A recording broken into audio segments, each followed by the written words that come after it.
Hello and welcome to the Atlanta History Center's virtual author talk. I'm Virginia Prescott, a host of GPB's On Second Thought and your host for these talks. Tonight I'm talking with Julia Alvarez about her new novel, Afterlife. You can purchase the book directly from Acapella Books at the link. It's in that chat, so just to the right of your screen. There's also a link provided at the Atlanta History Center's website. So as Julia and I are talking, please do submit your questions via the Q&A feature. It's at the bottom of your screen. And I'm going to try and integrate as many of them into the conversation as I can, and as many as time allows, actually. Julia Alvarez, I'm so pleased to welcome, is the prolific author of novels, nonfiction, poetry, and books for children. She was awarded the National Medal of the Arts by President Obama in 2013 for her extraordinary storytelling. Afterlife is Julia's first novel for adults in almost 15 years, so we are just thrilled to have her with us this evening to talk about it. Julia Alvarez, a hearty welcome to you. Thank you, Virginia. Thank you, and thank you to all the participants and the Atlanta History Center for hosting us tonight. I'm glad that I can be there in Colmar because we're all virtual these days. So thank you. Well, that is interesting because in the novel, we meet Antonia Vega. This is less than a year after her husband died suddenly. And she's in a self-isolation of sorts, something many of us can probably identify with. So what was that like for you, having a seemingly prescient novel come out at this time? Well, it has been a little bit astonishing to feel like I've written this novel about a character for whom the world has fallen apart. The way it happens in life, you know, things surprise you weren't expecting, and you know, suddenly it's coming out in this world of the pandemic, and so there's a lot of resonances between what Antonia is going through and what I see and I feel myself going through now. But you know, I've always said that writers have part of the way they work, I think, is that they're picking up the zeitgeist. You know, they're sensing what's in the air, not even in a conscious way that they know things, but just a kind of picking things up because you live aware. You live, you know, Henry James said that the writer, his advice to the young writer is be him or her on whom nothing is lost. So you're picking this stuff up. And I think, I mean, I felt when I was writing the novel before the pandemic that we were living in elegiac times. So many things, you know, including the environment, climate change, species, floods, tornadoes, the divisiveness, that so many things were just, we've seen sort of the end of certain things. And how do we address that? How do we live with hope? How do we do something about it and not let it sort of make us become smaller versions of ourselves? Mm-hmm. So I feel like it was there before. It's just that boom, it's just exploded. Well, there's a siloized sense to Antonia's life. Her strategy after losing her husband is keep to a narrow path, as you said, small, taking just sips of sorrow, afraid that a big wave would wash her away. So she's kind of walling herself off from too much grief. How's that working for her? Well, it's as you know, a novel has, as I used to tell my students, novel is always about trouble. So she's got it all together. She thinks she's really contained it. Grief can be so huge and come in huge waves, and she's kind of trying to keep and maintain, you know, control. And then trouble happens. Life surprises her. She's got this whole structure. She loves these writers and these texts that she's lived by, but all of a sudden her life is asking more of her than just her words and her strategies. And so that's really where the novel takes off, that it's not going to work, as it never does, you know. This is part of the reason that I wanted the title Afterlife, because I think a life contains within many little deaths. We die to the child we were, to the teenager, to dreams we had, to certainties we had, and you have to rebuild again. But there's that point at which it's fallen apart and you haven't yet rebuilt, and you just don't know what's going to happen, as you put your life back together, hopefully in a bigger version of itself.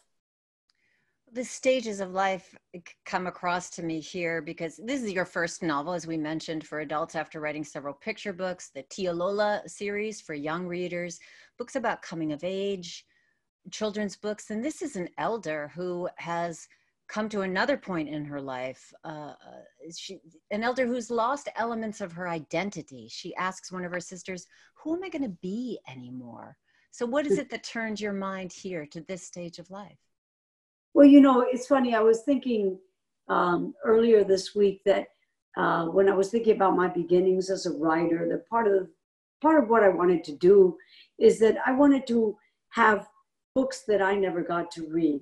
I felt like I had wonderful literature and teachers and read amazing authors, but I didn't find books about people like me in what I was reading. I ached for somebody whose aunt was a tia, not an aunt.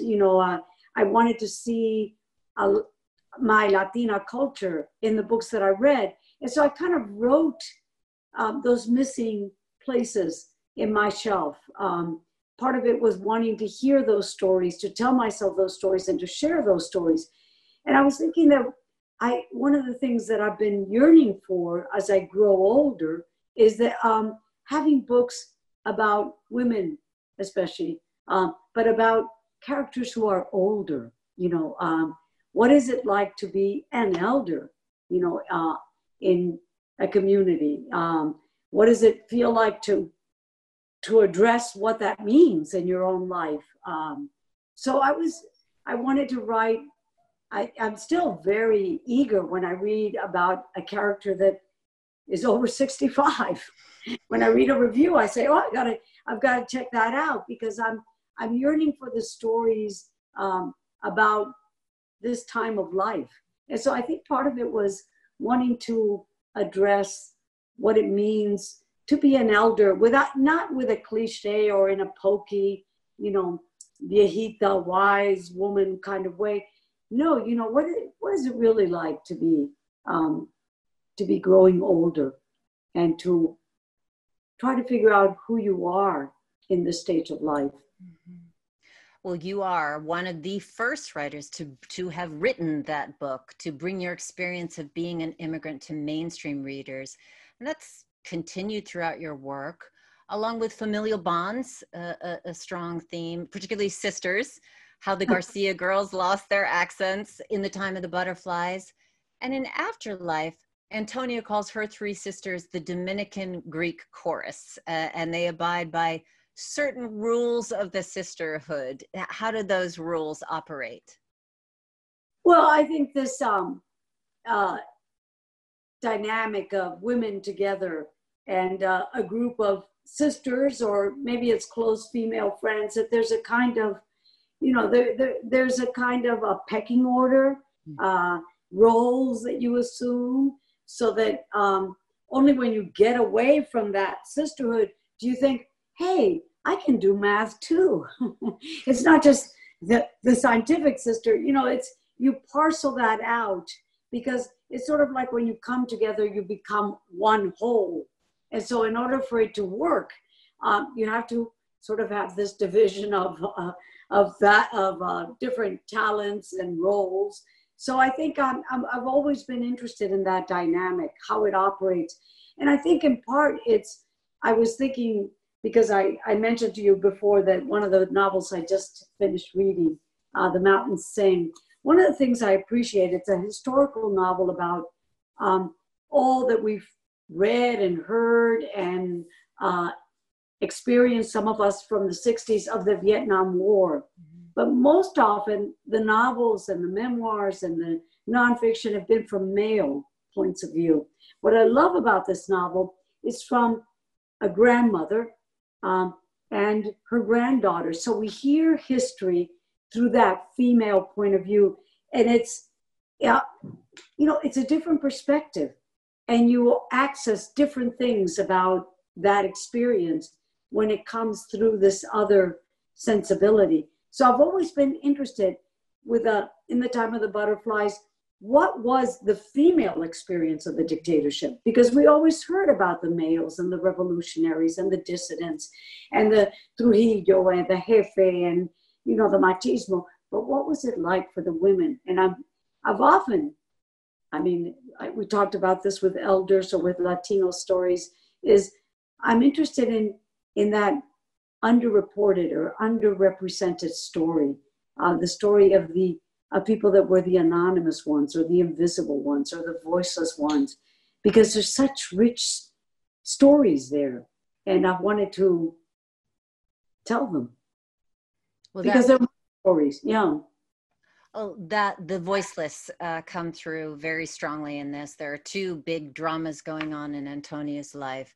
She does volunteer to translate at a local clinic in her Vermont hometown. This is where a lot of undocumented migrants who work on farms and work on homes in Vermont get treated.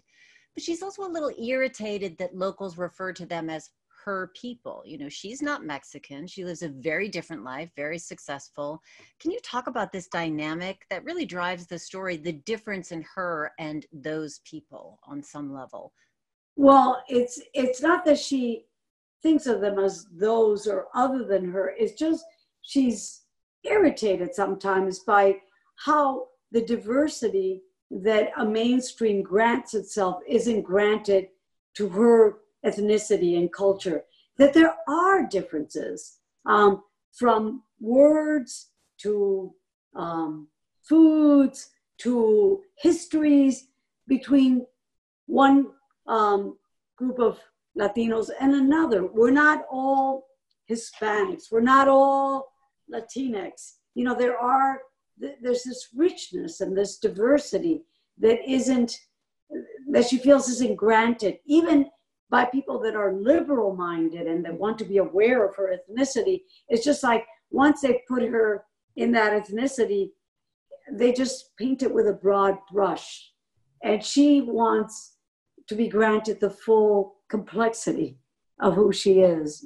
She doesn't just want to be homogenous ethnicity. So I think that's part of it. And of course, there are issues of class. Yeah. She's had certain advantages that these undocumented workers don't have. And she's very well aware of the power dynamics there. And it makes her feel uncomfortable. And yet, she is the one with the power. And so what is she going to do with it? Mm-hmm. And so I didn't have any answers to any of this, Virginia. It was more like, novels, I think, are not about that you have the answers, but that you are interested in the questions and you want to enter them and live them and dramatize them. So that's really one of the things that I was interested in the book, in the novel.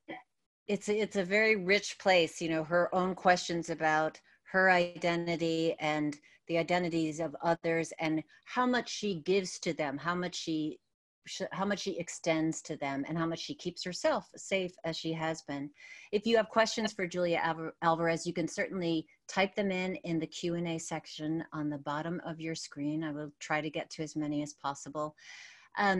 But there is also this commonality, as you said, she's an immigrant and things have been projected upon her, but she also recognizes vestiges of the immigrant toolkit in herself, her own way of surviving, what she observes in the others who are newer to the country in a much more vulnerable place. What is in that toolkit?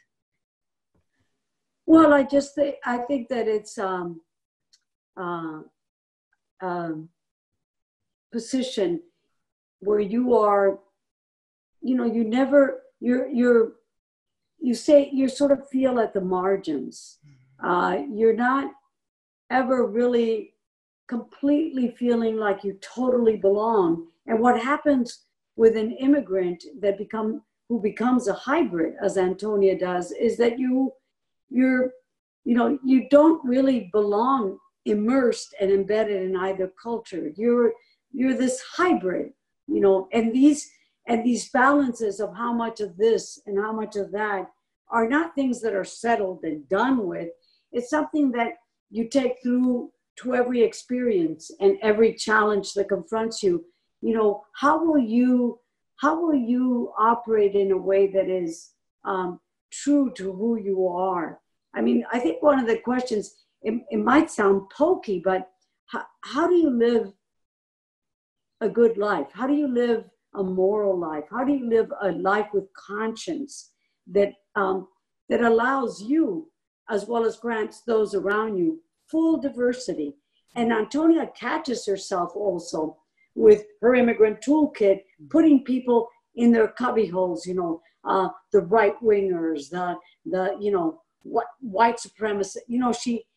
She's so quick to other people in a way that she doesn't want to be done to her. Mm-hmm. But I think it's part of, when you enter a new world and you don't feel totally comfortable in it, that you're constantly trying to figure out what is safe out there, where you belong, who to trust, all these things that are a newcomer's challenge, especially if you come and you don't feel welcome.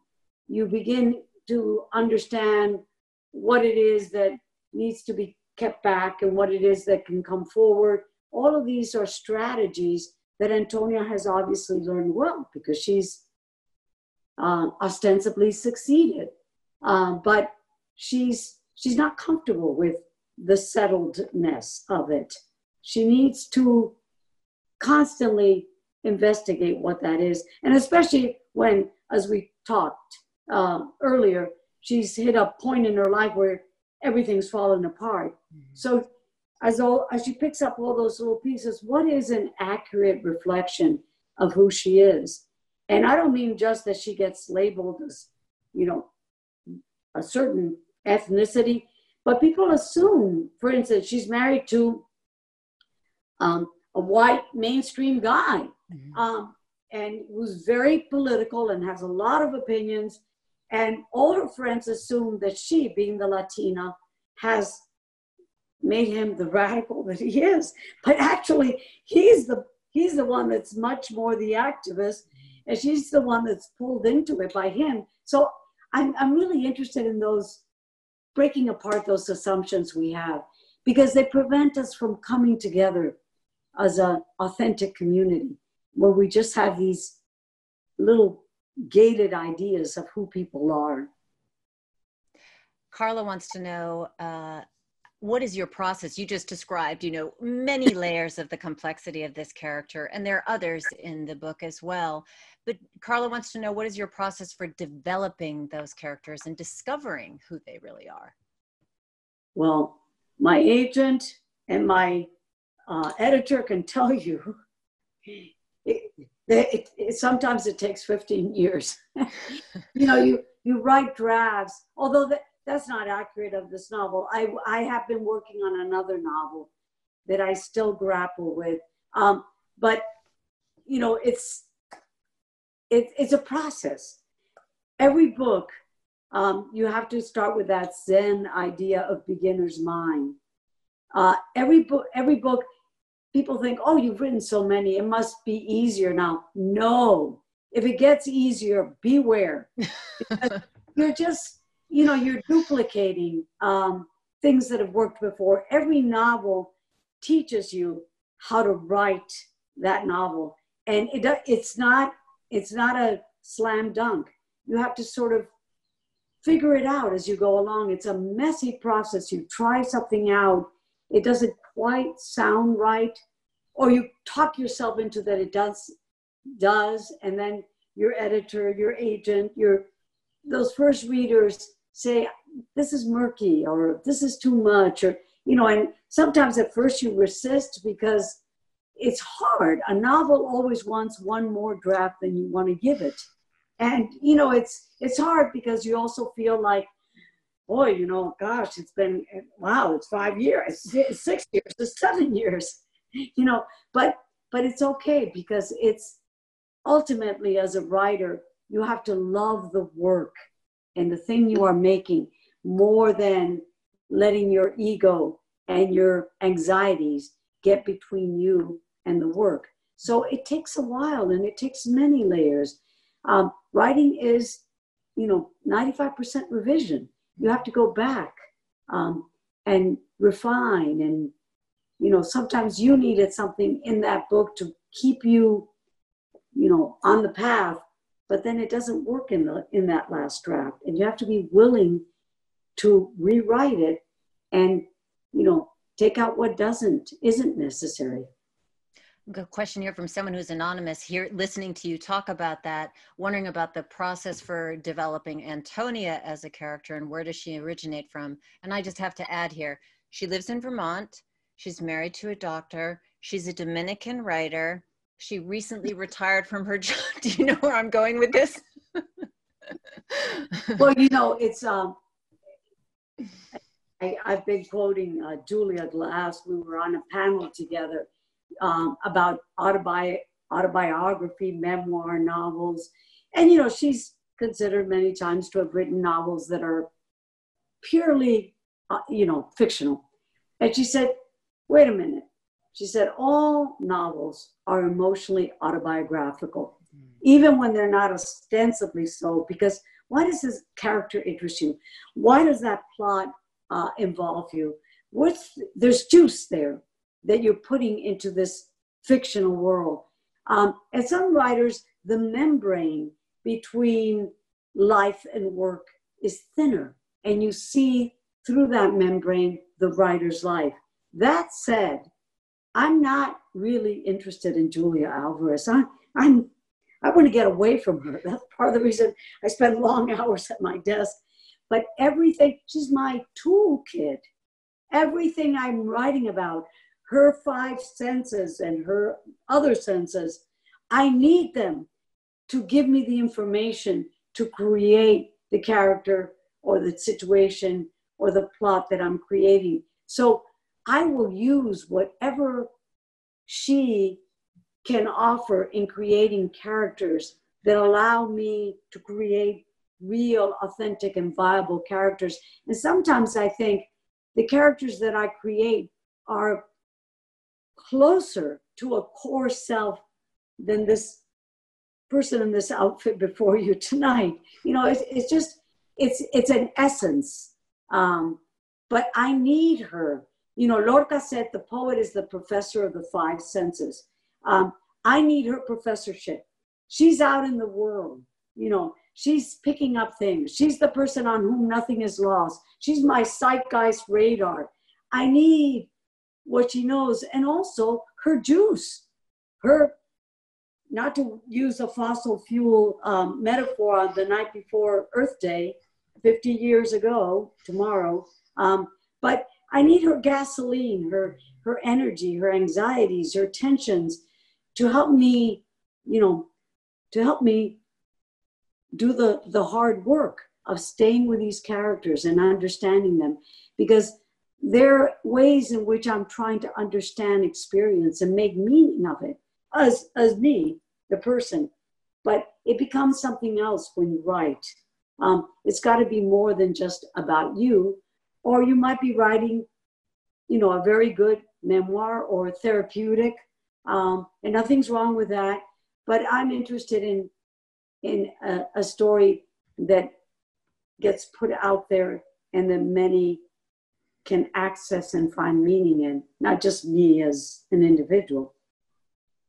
You're hitting on something that I thought was really interesting in the book, that you mentioned that Sam was more of an activist than she. So she's continually imagining. He's also a very steady man, passionate in his own way, but she's always imagining how he would handle the dilemmas that she's now faced with. And then she imagines writing a book, if she ever gets back to writing, about people considered to be invisible. The people who clean the offices and the hospitals and work on fast food lines and pick vegetables.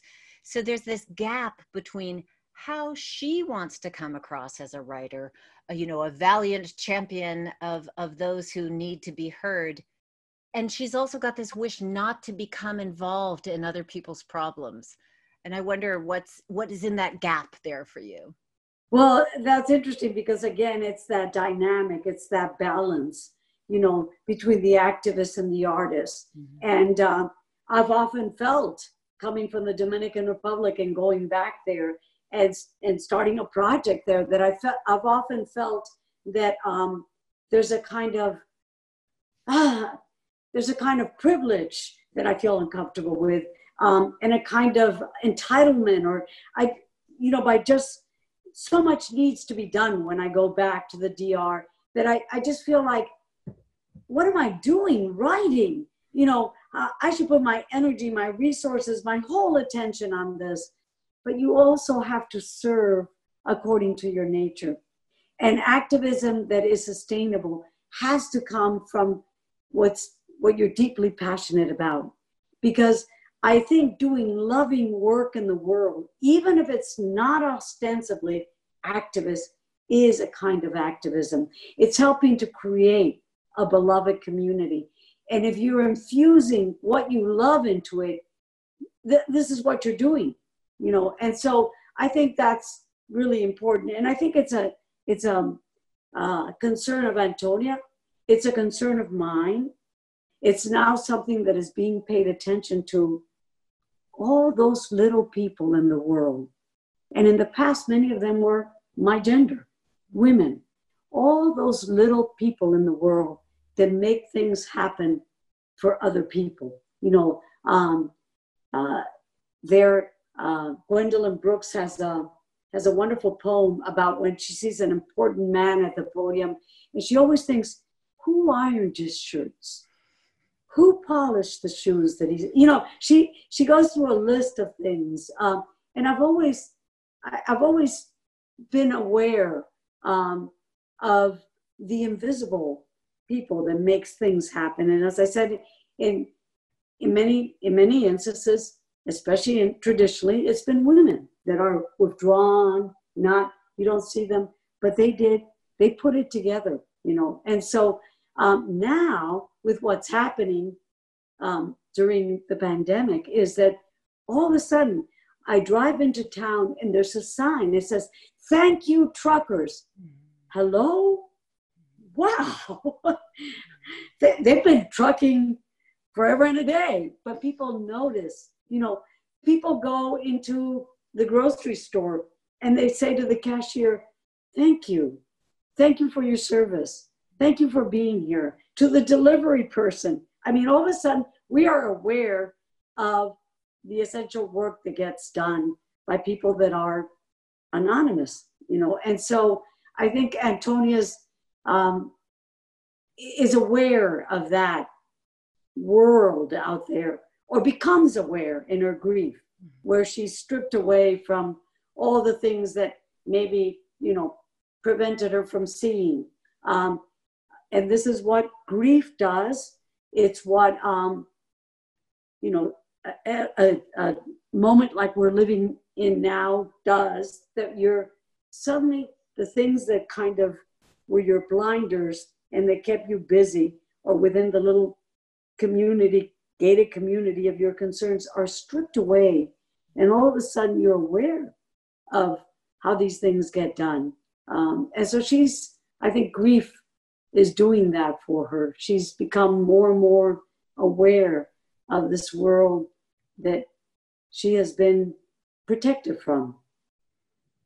You've just addressed a couple of questions. Jan Hackney asked, do you visit the Dominican Republic? Any desire to live there again? But I'm going to follow on that with Jackie Donner Campbell said, I'm curious if you're still involved with Fair Trade Coffee. Is that what you were mentioning, the business that you're involved with there, the Fair Trade? Well, no longer. Okay. We had a coffee literacy project there, combining my husband Bill's interest in farming as a Nebraska farm boy, and my interest in writing and reading.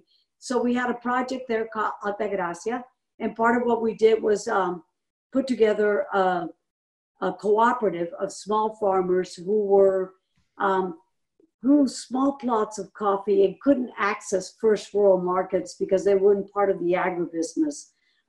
So we got them fair trade, organic certification, and we helped connect them with a market in this country. And my part was, since I'm not a farmer and not into it, was to start a little school on the farm.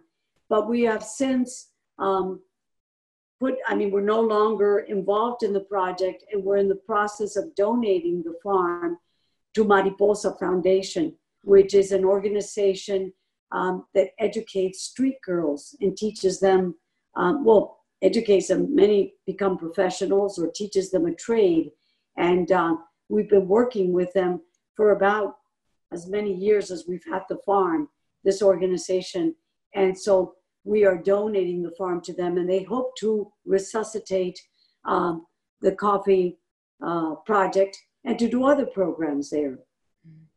If you have questions for Julia Alvarez, we probably have time for a couple of more. You can submit them in the Q&A section of the screen. It's down on the bottom of your screen. But in terms of living there, oh, sorry, forgot. In terms of living there, when this whole thing started with the pandemic, I said, oh, we were there in February. Mm-hmm. We should have stayed there, up on the mountain. But, DR is being hit really hard too, and they don't have the resources and the hospitals and the healthcare that we do. I communicate, believe it or not, through WhatsApp with the people in the farm community in where we have the project, and they're very, very afraid. They're very vulnerable and have no resources. So, my heart, I feel for things here, but I'm also very aware because it is so much a part of my life. My immediate family came to this country, but all my relatives, my extended family is still in the DR. So it feels like, part of me is always there. And we used to go a lot more often when we were more active in the project and when my parents were still alive. But just, how busy life can get, we haven't been there as often as we'd like to in the last few years. I'm going to try and combine two questions and let you actually answer both. But somebody asked about, is there a specific time of day that inspires you the most, or any specific areas of your house? Actually, we'll just stick with that one. Areas of my house. Yeah. Is there a place, maybe is there a place that you go to write? Do you have a kind of routine about it? About, I guess, gosh, have we been here 4 years already? We decided to downsize, except that this is how I think my husband pulled me away from the old house that I loved on 10 acres by saying, well, we've got to downsize. It's going to be a really manageable, net zero house, sustainable, all the good things that made me feel guilty wanting to hold on to that big, drafty old house. But anyhow, so we moved. And one of the pluses is that I have my own little kind of module. And when I go into that module, it's like I'm at work. And it's really very much a retreat for me, a place that I go to. Times of the day, early morning. My agent, my editor, Michael, the publicist at Algonquin will tell you that they know I come back out about mid-afternoon because I have to immerse myself and go under. And if I let other things come in the way, if I start the morning and do a lot of other things or look at email or do other things, I get too distracted. So I immerse myself first thing in the morning while I'm still like in that liminal stage between sleep and waking. I try to start the day always with some poetry because I feel like that's like the note that the choir master does on his little instrument to set the bar. I feel like poetry is language at where it's almost become winged. It's right there at the cutting edge, and I want to set the bar high. And I feel like I get into a rhythm. And if I have something that's coming up, or I answer the phone, or I lose it. And it's very, very hard to recover. So early morning in my little nest, that's how I work best, so now you know. Well, there's a lot of poetry. Antonia misses her students. She misses her being a literature teacher. And there are quotes from great writers throughout this book that spring into her thoughts, from Camus and Wallace Stevens, Rilke, serving her in some way in her grief. We're going to wrap up in a couple minutes. I want to get into other questions, but a question about, you talked about sort of like unbarricading yourself and diving into life, the fullness of it. And there's a way that Antonia, she wants to be more like her husband was.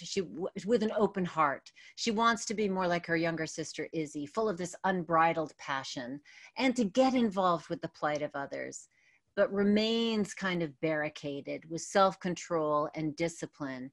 And there's a way that she is nursing that. And there's a question here from an anonymous attendee, whether or not there was an event in your life or in our country that has made you feel like it's time to dive into this particular problem in the novel that needs to be told at this time. Oh, I definitely think that we are in a moment, and it's a moment that this pandemic is bringing home to all of us as we are together apart. That wonderful phrase that I've also used to describe reading, that reading has always been about being together apart, where we do have to become more engaged in building community. That it's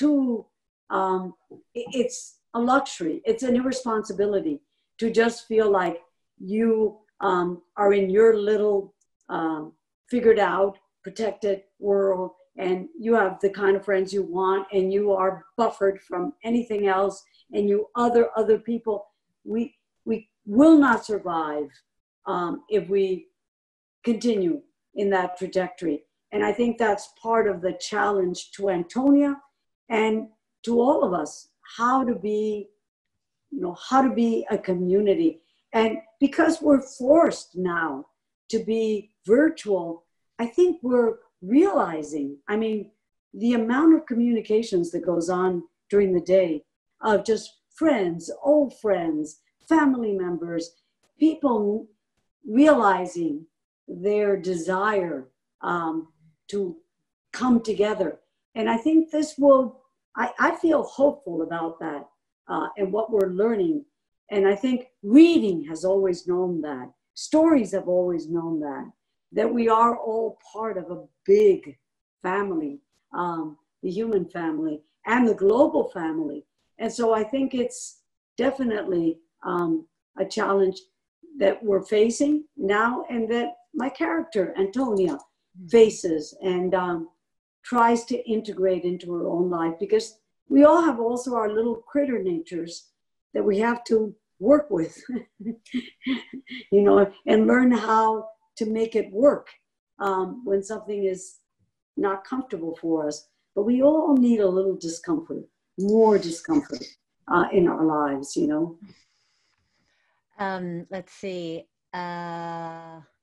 No question here, but please convey how much I am among the many who loved the book. I am 56, says Miss F. Just stopped working after doing so all my life, and related to so many characters. And I am Haitian. Thanks for the references. Yes. My vecina. We're neighbors on our little island. Great. Yeah. But 56 sounds awfully young to me. Sorry. I'm not sure. I think you're a pre-elder, not an elder yet. But we'll let you win. Another question here. What advice would you share with yourself 10 years in the future? Oh my goodness. I have to write that novel.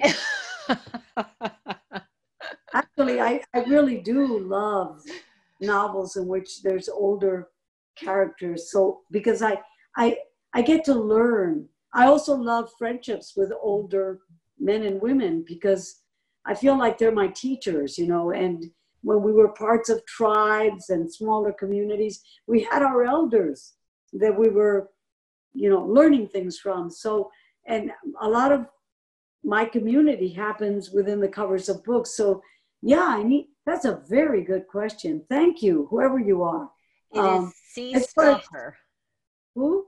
Stocker. I'm sorry, I think it might have been erased because it's, I mean, you know, it disappears once it's been asked. Yeah, right. So sorry. That's great. That is a great, yeah, that is, I'm eager to know more. Would you please remind us of the book by the Vietnamese novelist and the whose name I'm still learning, Quay Mai, and I won't attempt the first, and with apologies. It's called The Mountains Sing, and it is another book born with my book in this season. It's a tough season for books, tough season for independent bookstores and booksellers and publishers. So it's, you know, I'm really very aware of supporting my local independent bookstore and urging people to do so as well. And also books that are being born now, especially those by debut novelists who, you know, are wonderful books. And I you know, I have a lot of confidence that this is a book that even if it's been born in a tough time, it's going to be around for a long time. I think it's a powerful book about an experience that we're still trying to integrate as Americans, our Vietnam War, and certainly as someone who came of age in the 60s. So I found this a very moving book, very powerful. And I think I talked about also reading the new Natalie Diaz's post-colonial love poem. Oh my gosh, a writer I didn't know. Of course, I've read a poem here and a poem there, but to immerse myself in this is my first reading of the morning poetry book at the moment. So it's a wonderful book. And while I'm at it, Andy Cruz's Dominicana, anything by a Dominican I want to read. And this is a wonderful book, Next Generation of Dominicans. And I am reading A Paragon, a powerful book by Colin McCann. So as you see, I'm just, it's hard for me to not have 3 or 4 books going at the same time. So, but always poetry to start the day with. So I really encourage any of the listeners who are looking for something to read, and aren't we all doing that these days? These are 4 books that have really been important to me now.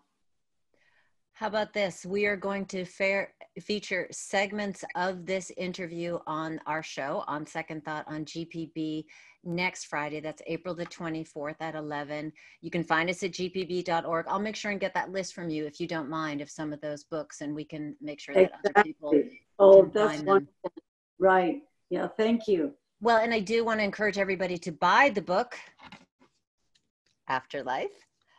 You can buy it at the link in the chat box for Acapella Books, and you can also get a link to buy it at the Atlanta History Center website. I want to thank you so much for joining us. A real pleasure speaking with you, Julia Alvarez. Oh, Virginia, it's been wonderful to meet you now with an image, and to have our conversations over email in preparation for this evening.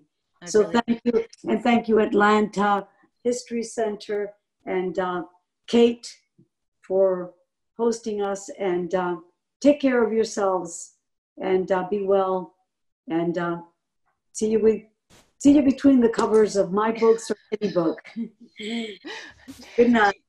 You can join us this Saturday evening, April 25th at 2 p.m. for another virtual author event. I'll be talking with Sue Monk Kidd about her new novel, Oh, The Book wow. of Longings, in which she imagines the life of the wife of Christ. So for a full schedule Wow. and Zoom links, yeah, it's a doozy. You can visit atlantahistorycenter.com. Again, Julia Alvarez, thank you so much. Thank you, Virginia. And thank Adios. you all of us for joining Thank us you. for this Yeah, Atlanta History Center virtual author talk event. Good thank night. you. Bye-bye.